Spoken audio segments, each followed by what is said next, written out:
بسم الله الرحمن الرحیم. یو ورځ حضرت موسی علیه السلام د خپل قوم سره یو میدان ته ووت د لمونځ یا دعا په خاطر ترڅو باران وشي.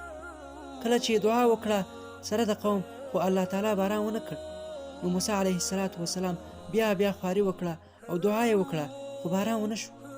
موسی علیه السلام د الله تعالی څخه پوښتنه وکړه چې ای الله جل جلاله، نور کله چې به مې د باران لپاره دعا وکړه نو سمدستي به قبوله شوه او باران به وشو، خو نن د قوم سره دعا کوم چې ولې نه قبلیږي.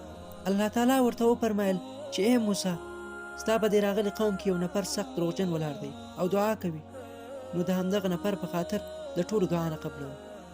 دغه یو نفر دې ستاسو له منځه لرې شي نو بیا مو دعا قبلوم.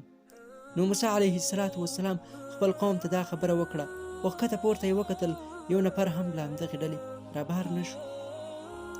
موسی علیه السلام بیا خپل عاجزي او دعا پیش کړه او سمدستي باران وشو.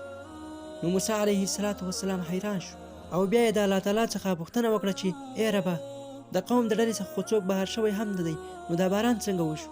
الله تعالی موسی علیه السلام ته وفرمیل چې ای موسی، هغه نفر چې ډېر سخت دروغجن و، په صدق سره یې ما ته توبه وویسته، پښیماني او زما رحمت او مغفرت یې وغوښت او ما هم ورته بخښنه وکړه، او دا باران مې هم د هغه د توبې له برکته وکړ. نو ګرانو مسلمانانو، که هر څومره ګناهګار خطاکار یاست، الله تعالی ته په عاجزۍ او صدق سره په توبه شئ او بیا د ګناه د تکرار کولو کوښښ مه کوئ.